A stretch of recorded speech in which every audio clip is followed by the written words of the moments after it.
Et nous sommes de retour au plateau pour la suite de cette émission. Nous abordons notre troisième sujet. Nous parlons à présent de la Guinée-Bissau où Umaro Sissoco Embalo se réfugie au Congo-Brazzaville. Il est désormais président de la Guinée-Bissau après le Sénégal a finalement trouvé refuge au Congo-Brazzaville. Il a été accueilli à son arrivée et c'est le Congo-Brazzaville du président Denis Sassou Nguesso qui l'accueille finalement après ce court moment passé au Sénégal. On sait que après le coup d'État, il s'est réfugié d'abord au Sénégal. Le Sénégal a fait une communication officielle, mais la communication officielle du Sénégal peut-être apparue inconfortable pour Umaro Sissoco Embalo puisque le Premier ministre sénégalais a émis des doutes sur l'originalité, ou je ne sais comment le qualifier, de ce coup d'État. Umaro Sissoco Embalo s'est donc envolé samedi pour Congo-Brazzaville. Nous en parlons avec nos invités. Je commence par vous, Gabin Adjaro. Umaro Embalo Sissoco cherche donc où se réfugier en toute tranquillité et son cœur l'a dirigé vers le Congo-Brazzaville. En ce moment, les choses évoluent en Guinée-Bissau où la CEDEAO a envoyé une mission. Nous en parlerons dans la dernière partie justement de cette émission. Un gouvernement également est formé. Le pays semble avoir tourné sa page. Ah, bien sûr, le pays a tourné sa page véritablement et Embalo Sissoco c'est du passé. Et bon, quant à ceux-là qui ne croient pas à l'authenticité de ce coup d'État-là, il va falloir qu'ils se réveillent de leur sommeil. C'est véritablement un coup d'État et on peut faire des analyses qu'on veut en disant que bon, Embalo Sissoco, peut-être il a vu la défaite à son élection venir et tout ça, et donc il a planifié un coup d'État avec sa garde rapprochée et tout. Bon, les gens n'ont pas compris réellement ce qui s'est passé. La plupart du temps, les coups d'État en Afrique, on sait comment ça se passe, des déclarations à la télé, et puis le président même ne peut pas communiquer et tout ça. Il est mis dans un isolement pas possible, mais pour Embalo Sissoco, c'est lui qui a écrit aux journalistes pour leur dire que bon, voilà, j'ai été déchu du pouvoir et tout ça. Donc, c'est très compliqué pour que les gens croient, mais je veux dire que... Vous croyez en l'authenticité de ça? Bien sûr, c'est un coup d'État. C'est un coup d'État. Peut-être ce que... n'est pas un truc monté. Non, pas du tout. Vous savez, le pouvoir, surtout en Afrique, le pouvoir est tellement doux avec les privilèges et tout que vous ne pouvez jamais imaginer placer quelqu'un en avant et puis essayer d'instrumentaliser cette personne ou bien de le manipuler. C'est impossible. C'est impossible. Le pouvoir est doux et donc on a tous les privilèges possibles. Embalo Sissoco, dont la femme a dit de ne pas participer à ces élections-là, lui-même il a eu à le dire à Mondiovisio et aujourd'hui il a participé aux élections disant que bon, il a gagné ces élections-là à plus de 60%, sachant très bien que bon, les institutions étaient à sa botte. Il a fait écarter même le leader charismatique de la PAIGCE qui devait participer aux élections et tout ça. Donc, à un moment donné, il faut savoir que c'était quelqu'un qui était prêt à briguer un autre mandat. Mais comme ceux-là qui ont perpétré le coup d'État là contre lui, ce sont ses amis, des gens avec qui il a eu à travailler depuis plusieurs moments, notons que lui-même, il est militaire, et donc c'est sa garde rapprochée aussi, on ne peut pas le brutaliser. Donc, il a coopéré avec ces personnes-là, il a fait amende honorable, et puis bon, c'est passé crème. Sinon, on ne peut pas dire que bon, voilà, sinon coup d'État, c'est coup d'État. Ce n'est pas parce que bon, il n'y a pas eu effusion de sang, on n'a pas tué des gens, ou bien on n'a pas mis le président en isolement et tout ça. Non, il y a eu coup d'État, sauf qu'il a coopéré, il a accepté ce que les militaires ont voulu faire. Surtout que, bon, les membres de sa garde rapprochée et tout, sinon, dans les normes, aujourd'hui, s'il n'y avait pas coup d'État, il n'allait pas voler de partout pour chercher refuge. Il y a coup d'État, et c'est certain, Embalo Sissoco ne reviendra pas après 4 ans, ou bien après 3 ans, ou bien même après un an de transition pour participer aux élections. Non, non. Donc aujourd'hui, il est en train de chercher refuge. Sauf que, bon, je pense que la déclaration d'Ousmane Sonko, c'était beaucoup plus pour ne pas accueillir... quelqu'un d'encombrant dans son pays, surtout que bon, cette personne-là n'a pas, on peut dire,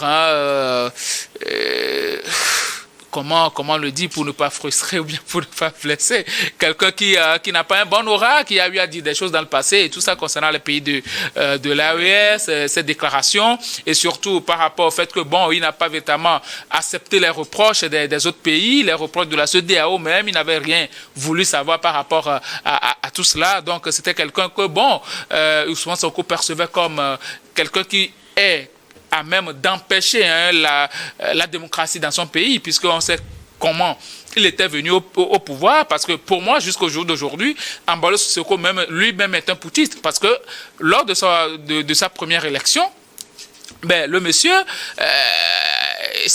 il s'est auto-investi.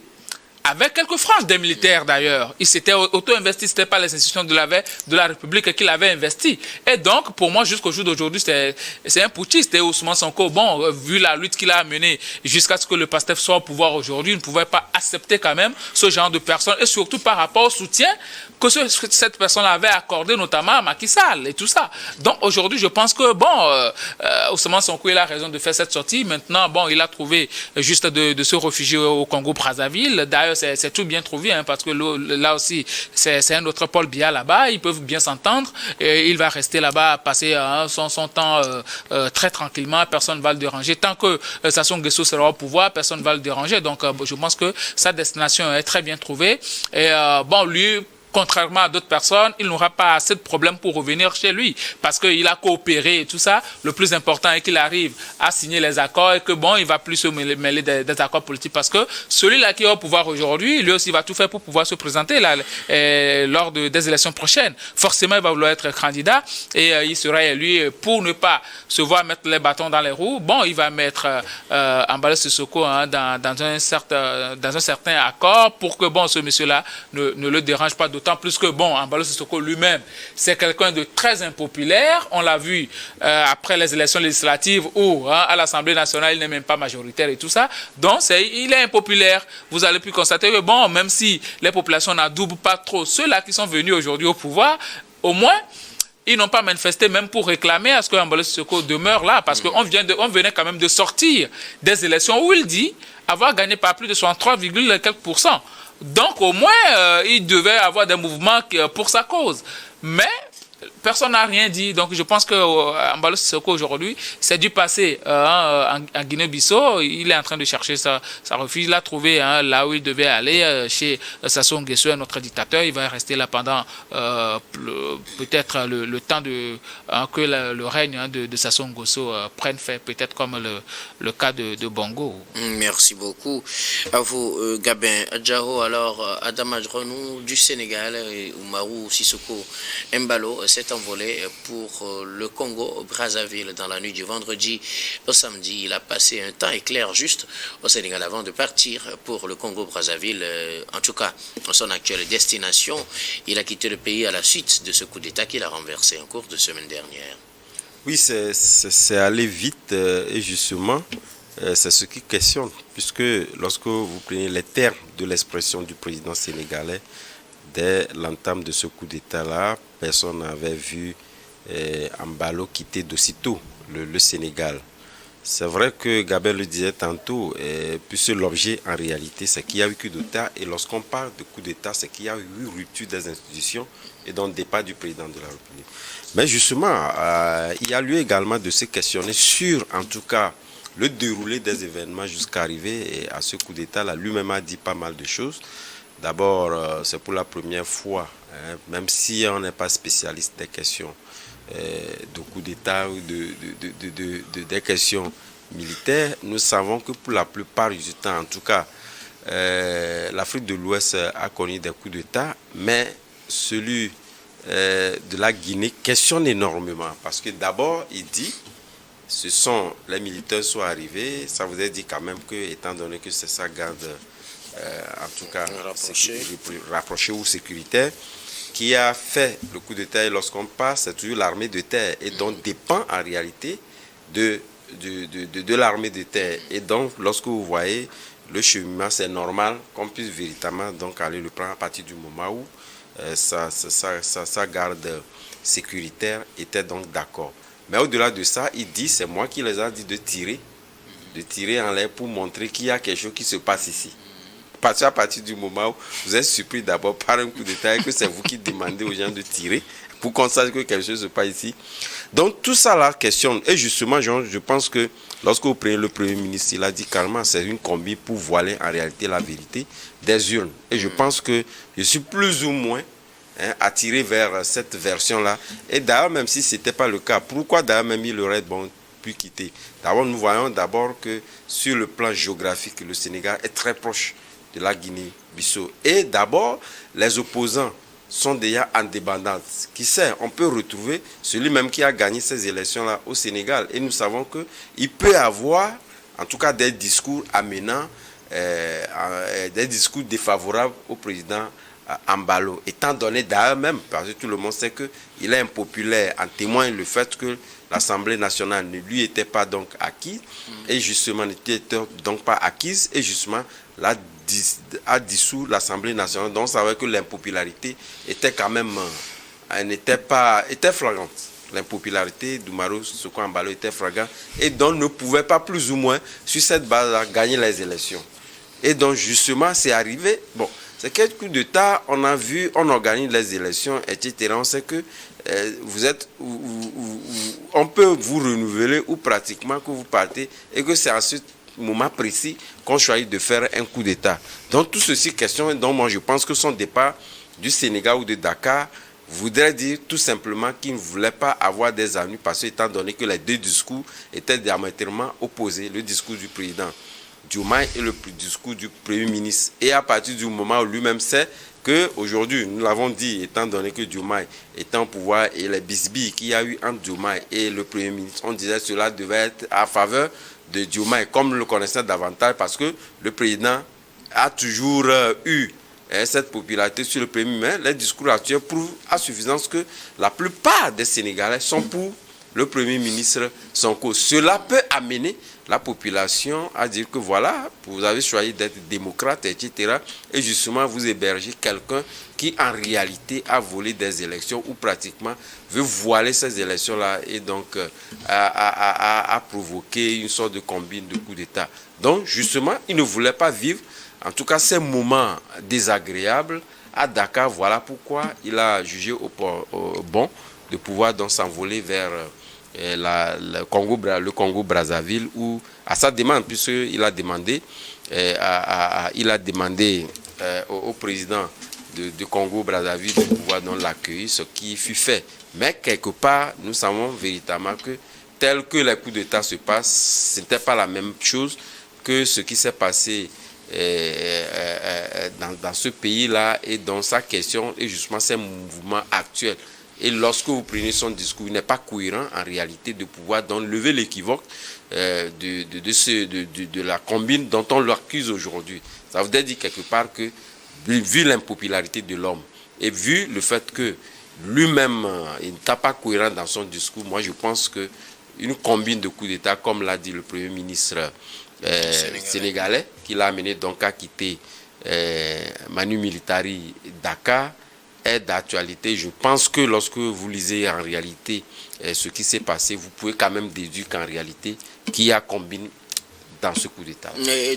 Pendant ce temps, les choses vont très vite en Guinée-Bissau. Les militaires prennent leur marque avec un nouveau gouvernement.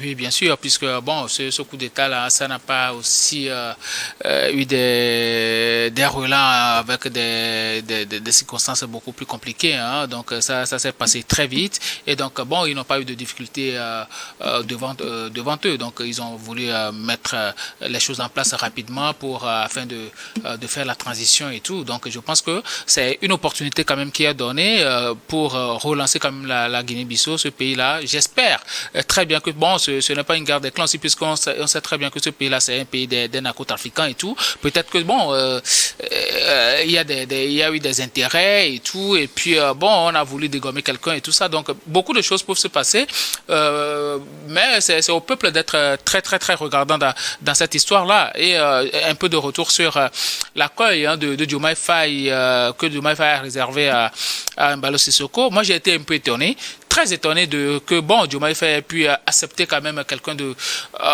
si peu recommandable dans son pays. Il est dans une situation compliquée, il est victime quand même d'un coup d'État. Je pense en tant que chef d'État, c'est la plus normale des choses. Écoutez, quand vous voulez être un président de rupture avec les anciennes méthodes et tout ça, il ne faut pas recevoir ce genre de personnes qui, pour moi, sont des gens peu recommandables dans son pays. Parce que imaginez que celui-là vit dans le pays, il fait 2 mandats, il fait 2 ans, 3 ans, 5 ans là-bas, eh ben, ça va poser un problème. Aujourd'hui, c'est pratiquement la même chose avec le cas de Blaise Compaoré en Côte d'Ivoire.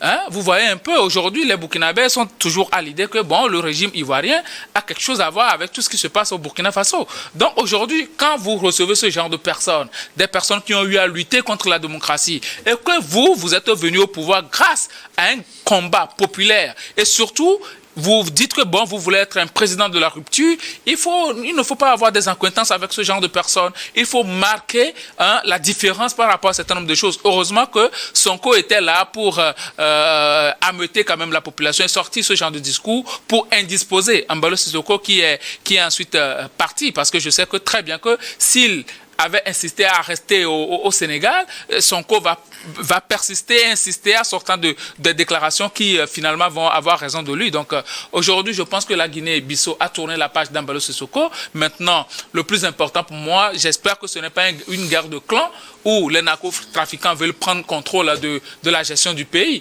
Donc aujourd'hui, il va falloir relancer pratiquement le pays sur de nouvelles bases, permettre à ce que les voix les plus populaires ou bien ceux-là qui sont les plus représentatifs puissent participer aux élections et que le pays soit relancé sur l'ère démocratique véritablement. Parce que la plupart du temps, j'entends les gens dire, et même c'est ce qui frise un peu le ridicule pour moi, des intellectuels qui disent que non, parce qu'il y a un coup d'État, est-ce que l'Afrique est prête pour la démocratie?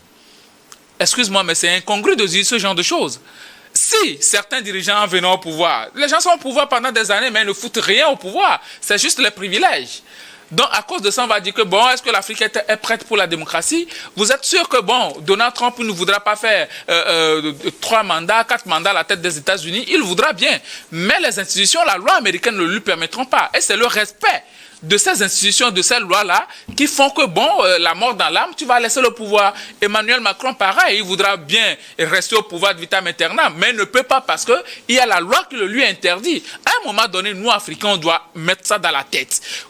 C'est pas, si ceux-là qui étaient précédemment présidents avaient eu cette idée-là, comme quoi, bon, l'Afrique n'est pas prête pour la démocratie et donc nous, on va rester au pouvoir de vitam aeternam. Je ne suis pas sûr que ceux-là qui sont venus au pouvoir et qui font 3 mandats, 4 mandats, vont une fois venir au pouvoir. Merci. Donc, à un moment donné, il faut qu'on réfléchisse et qu'on sache que ce sont ces gens-là qui ne veulent pas lâcher le pouvoir, ce sont ces gens-là qui sont des gens mauvais pour l'Afrique et qui ne font pas que la démocratie avance. Merci beaucoup à vous tous pour vos contributions. Nous allons marquer une nouvelle pause, puis on reviendra tout à l'heure pour la dernière partie de cette émission. Dernière partie que nous allons bien évidemment consacrer au Togo.